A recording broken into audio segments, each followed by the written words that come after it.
What's up, folks? I'm Chris, your UFL writer here at Occupy Fantasy, here with a look at week number 7 of the 2025 UFL season. My favorite play this week, I love Bryce Perkins of the Michigan Panthers here. Michigan and Arlington are playing in the highest total game of the weekend in betting markets at 42.5 points, and we have seen Perkins really hit his stride in the last 4 weeks of the season. We have seen the fantasy point numbers be astronomically high by UFL standards. Perkins is giving us 8.5 fantasy points per game just rushing on the season. So with that kind of floor baked in what should be the best game environment on the slate, I do think Bryce Perkins is one of the most interesting plays on the board here. On to overall spreads and totals for the 4 games this weekend. We have the DC Defenders favored by 9 points to open up the slate here on Friday evening for Friday Night Football against the San Antonio Brahmas. And we finally saw last week DC give Deion Jackson the edge over Abram Smith on the ground. He played more snaps, had more rush attempts, and I do believe he will get that opportunity once again here. Friday night's depth chart is out, and Deion Jackson is listed as the primary running back for the DC Defenders here at just $5,800. Has been a little bit more efficient this year than Abram Smith. Abram Smith has had a ton of opportunities to touch the football, but just has done absolutely nothing with them, and that is the biggest reason why he is now the second string running back for the DC Defenders. So Deion Jackson against the Brahmas, immensely interesting at his low cost here. Already talked about Bryce Perkins. Toa Taua and the Michigan Panthers are favored by 3 points here against the Arlington Renegades in Arlington's final home game of the season. Double-digit carries for Taua here in 3 straight games and really starting to just absolutely dominate the opportunities with 19 carries last week and a rushing touchdown in what was a runaway positive game script.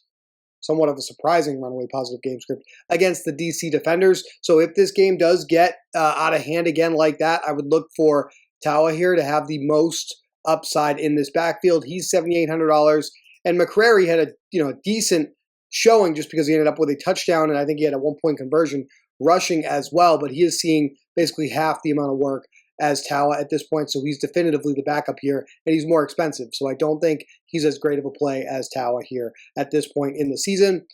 Birmingham favored by 5.5 points at home against the Houston Roughnecks.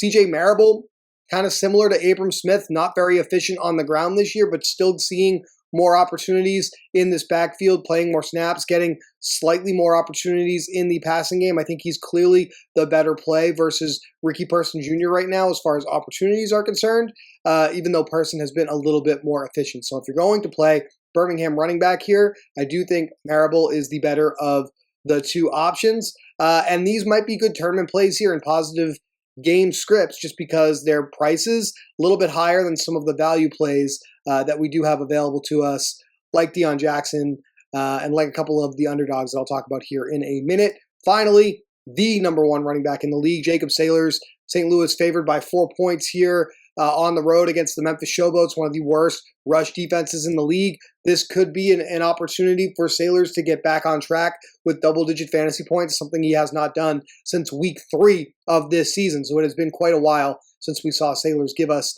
a decent showing, making him worth his price. His salary actually came down $400. He's still the highest priced player on the slate at $11,000 here, though. Great matchup, positive game script opportunity. We shall see if he actually pays off the price tag here. I think given the value on the board, I don't know if he's making the cut for me. Onto the underdog side of these games, San Antonio.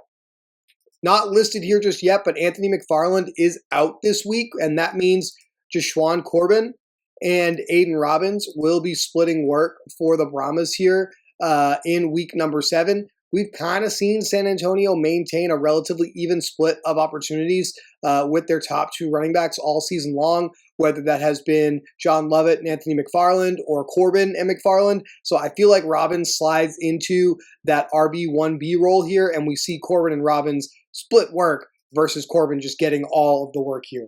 At $5,300, I do think Corbin will get a little bit more ownership than Robbins here, even as a 9-point home underdog because of that $5,300 price tag. And we've seen him be a little efficient with his touches at times this season. So definitely has flashed the ability to have a ceiling, especially if he ends up in the end zone one or two times, something like that. So I think Corbin versus Robbins, the field is going to play Corbin. I'm personally expecting it to be more of a 50-50 split, and I don't think I'm playing either of these guys because I think there's better values at receiver. I'll get to that after the rest of the underdog running backs here.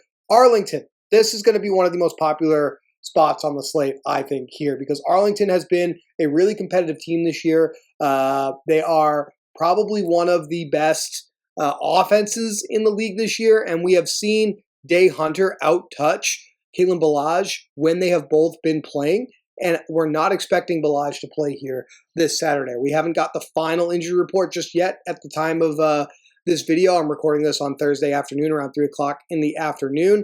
But what I can tell you is that Kalen Ballage has had 2 straight DNPs on the practice report filed by the league this week, so we're not expecting him to play. I think that is pretty safe to assume at this point, and that means it's $6,200 at a relatively neutral game script anticipated here. This is the closest game in betting markets with Arlington only a 3-point underdog. I think Day Hunter, with the ability to get some targets in this offense, we just saw 5 of them last week in a trailing game script with 13 carries. He becomes a really, really intriguing play at just $6,200, probably one of the better values on the board. And I think a pretty clear bringback in like a Michigan stack with Perkins, Malik Turner, or Sayosi Mariner or something like that. So do you think Day Hunter, one of the better plays, even though Arlington is on the underdog side at the moment. For Houston, Kirk Merritt is back on the injury report as a DNP. Only 1 day's worth of practice here since we're on to the Sunday games. But if he misses, then we'll see Zaquandre White really take hold of the RB1 job again.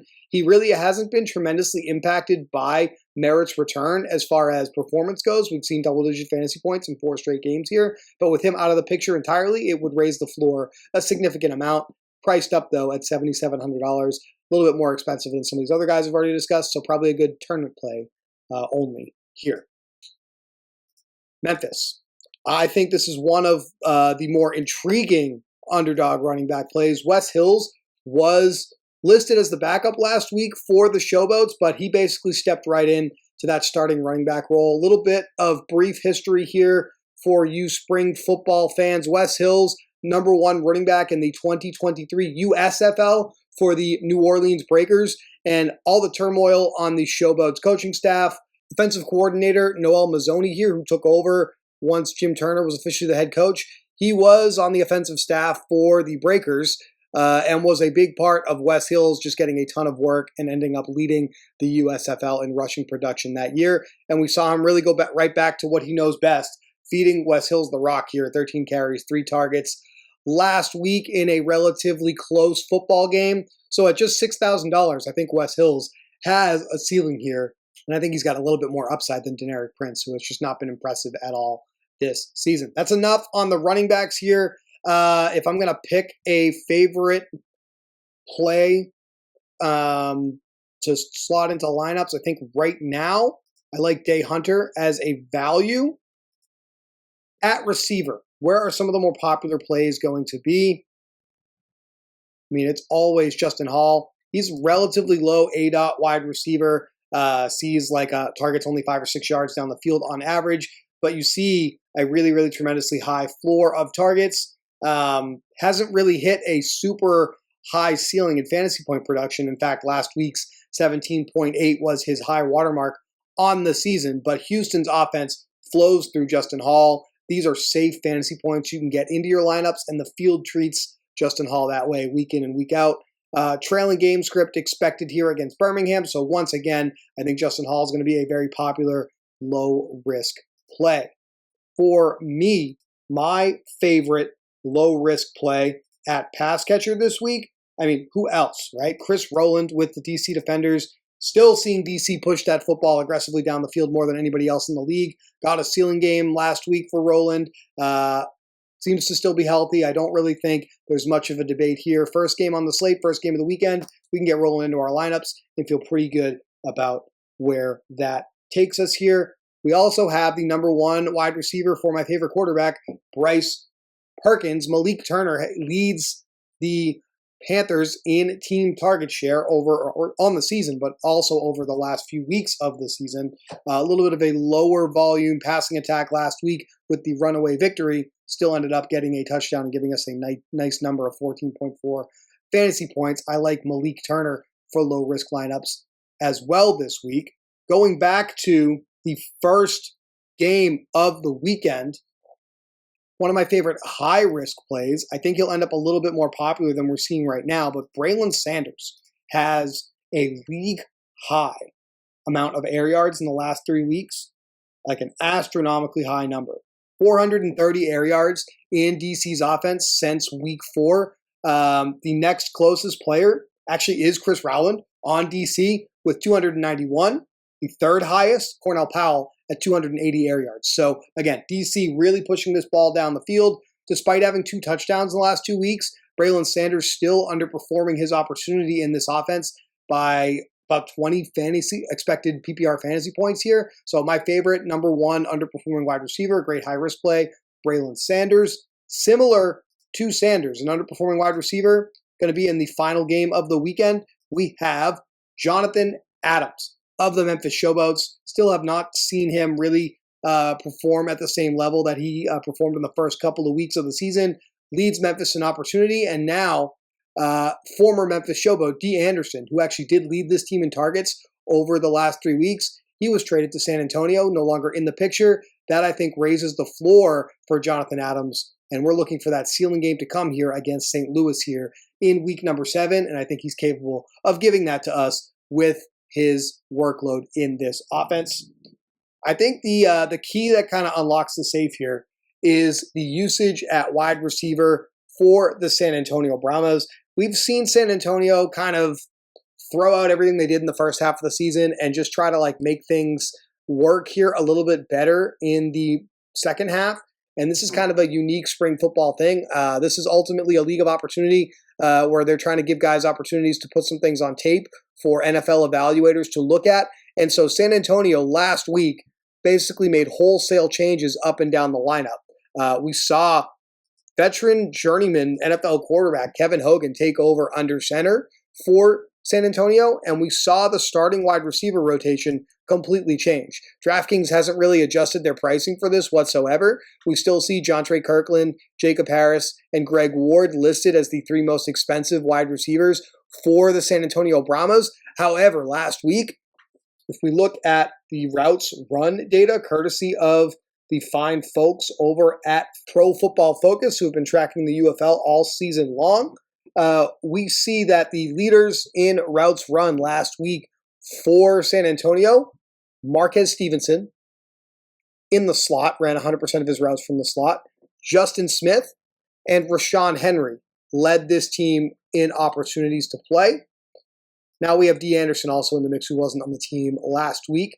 We did get the depth chart from San Antonio for Friday Night Football, and they once again listed Stevenson, Smith, and Henry as the starters here. And this is a little bit of box score chasing. I will admit to that. But we did see Justin Smith get 8 targets last week against the Birmingham Stallions. So clearly a little bit of rapport between Smith and Kevin Hogan here. And he's just $3,500. I think of the 3, he's my favorite play to deploy in lineups. He's probably also going to be the most popular of the 3 here. So Justin Smith, probably a great fit for small field contests, low risk contests. But if you're looking to differentiate a little bit in your high risk contests and still save a little bit of money and be able to pay up for the best quarterbacks, some of the best receivers around, like a cheap San Antonio play, you've got Marquez Stevenson in the slot, ran the most routes last week. You've got Rashawn Henry, who was the other outside wide receiver alongside Justin Smith as well. And I think these guys are ultimately the pieces that open up the board, basically blow it wide open and make it a play anyone you want around it kind of slate here in week number 7 for the Brahmas. Final note on receiver, perhaps the biggest note to keep an eye on, a very low volume pass offense with how much Max Duggan has been running the football in St. Louis. But Hakeem Butler on the first practice day of the week here on Wednesday missed practice for St. Louis with an illness. We saw him miss weeks 2 through 4 with an illness as well. So I hope this isn't like a recurrence. for Butler, where he ends up on the sidelines again. We're going to have to monitor St. Louis's injury report on Thursday and Friday to find out what is going on with Butler for this weekend slate. Hopefully we have that news in by the time the slate locks on Friday night. But I do think if Butler is able to get back on the practice field, he's also a really, really strong high-risk play. Still 83. His price has come all the way up now. He's $8,300, but probably still worth the ceiling here because he's seeing tremendously deep targets. He's clearly the number one receiver that's capable of breaking the slates here in the UFL because it only takes a couple of balls for him to haul in and take it to the house to really give you a number that you can't win without, like he did in Week 5 against the Michigan Panthers. So Hakeem Butler, worth monitoring on the injury report here. So we got Bryce Perkins, we got Day Hunter, Chris Rowland, Justin Smith. I think with DC favored by 9 points, they're probably going to be the most popular defense on this slate. I don't have any problem leaning into that here, but there's plenty of other good opportunities here as well. Memphis has looked pretty poor on offense. You can save a little bit of money and go to the Battlehawks. $85.50 per player remaining. Get some pretty high value flex options in here. Could play Sailors and another receiver, given those San Antonio values that I pointed out here, given all the cheap running backs that are available. So there's just a lot of directions that you can take things here. The Michigan Panthers, the DC Defenders with Tamu, and the Birmingham Stallions with Cookus all have virtually the exact same implied team total this week to lead the slate. So those are the three quarterbacks I think that are going to be the most popular, more so with Perkins and Ta'amu. Everybody saw Cookus split reps last week with Andrew Peasley. Peasley has a knee injury and isn't expected to play this week. It's unclear if that means Cookus will go back to getting 100% of the reps or if backup quarterbacks Jamar Smith or Jalen Morton will mix in and get some reps here for Birmingham. But Cookus also a really nice high-risk play for Birmingham at home as well here. Good luck in Week 7 of the UFL here, guys. We've got the big three-point conversion. This is probably going to be the last five-figure prize of the season here. I wish you all the best of luck. I'm going to be off next week. There will be no Week 8 video here on this channel, but I'll be back to talk to you about Week 9 of the UFL in 2 weeks. So good luck, guys. We'll talk to you soon.